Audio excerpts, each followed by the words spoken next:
As for myself, I would like to thank Mrs. Henderson with respect to item 2 and getting that on the agenda so quickly, and ask that you consider passage of that tonight as well. This is for the light bars on the new cruisers, and I did speak with Chief Moore about this, and it's very critical that we get those in place for purposes of some of the cases we prosecute. Beyond tonight's agenda, I did read in the paper where the utilities, the Utility Rate Review Committee had their meeting and has recommended that the water and sewer rates remain the same for this year. I would ask Mrs. Patrick, as a member of that committee, to consider an ordinance for City Council to adopt that same position as well. And I have that prepared, so as soon as you have your request in, we can move forward with that. Another item that I would like to ask be appointed or assigned to council, back in March of 2007, I know that's a ways back, but City Council passed an ordinance permitting Speedway Super America to install 4 temporary monitoring wells within the city right-of-way, and this is I think it's an EPA requirement, as I recall. They have contacted the city and need to install some additional wells and do some continued monitoring. So I would ask that President Schultz please assign that to committee in order that we can have that taken care of and assist Super America, Speedway Super America, with their monitoring wells. We can have that in place. And that would conclude my report this evening. Thank you.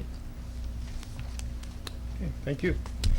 All right, that gets us to audience participation. If there's a member of the audience that wants to address council on any issue, I invite you to please step to the microphone, give your name and address, and I remind you of Council Rule 21 that limits each speaker to 5 minutes, each subject to 15 minutes.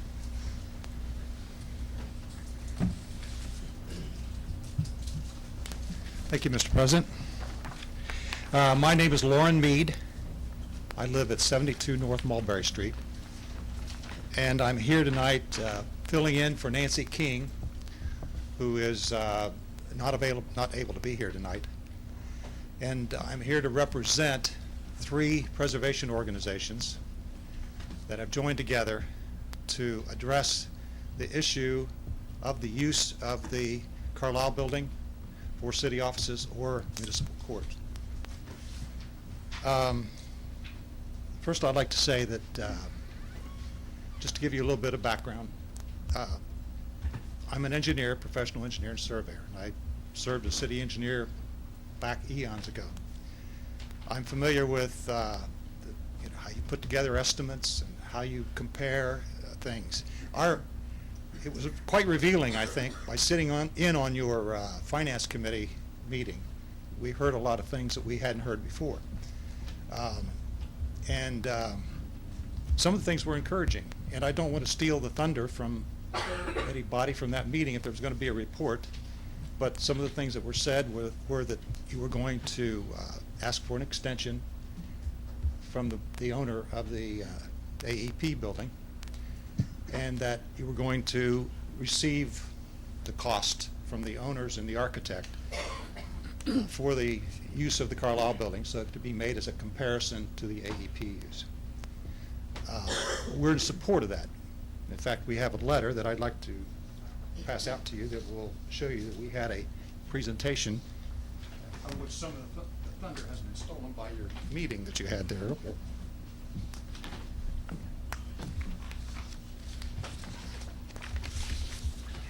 And I'd like to, well,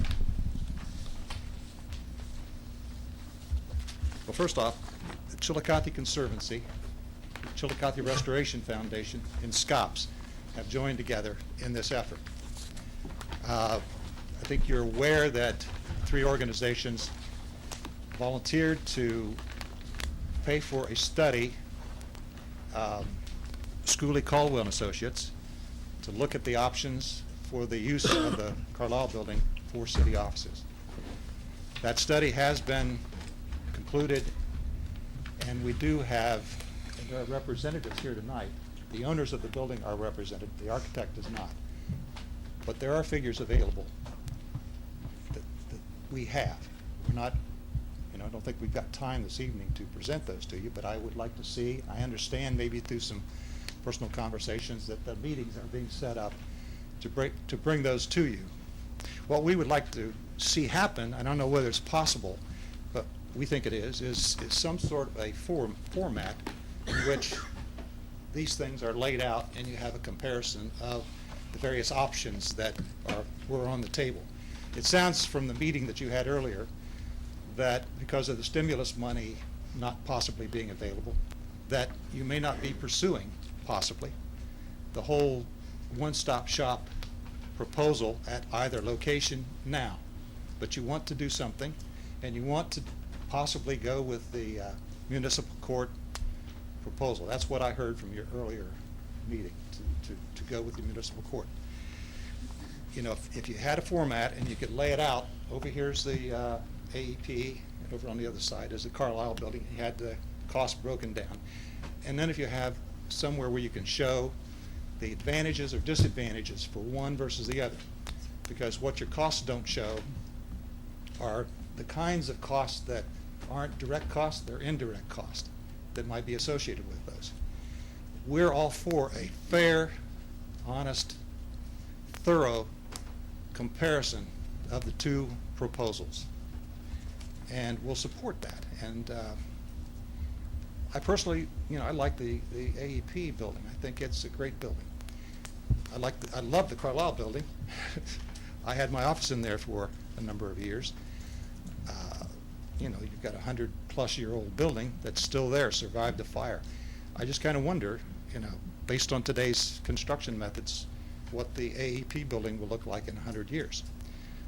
Although you're probably not going to be there that long if you go there. The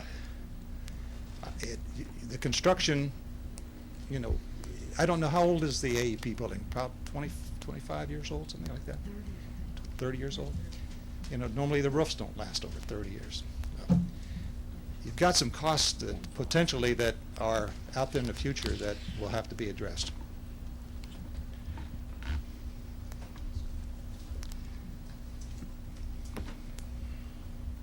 We felt that the town meeting that was held to address this issue was very well done.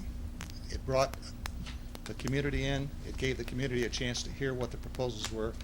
The only thing that I felt is that we didn't have the cost estimate information available at that time. That was lacking. We want to see that followed through and in some way present it to you so that you can pull together this format to make the comparison. Yeah, you have about 20 seconds left, Mr. Mead. Okay. Yeah. Yep.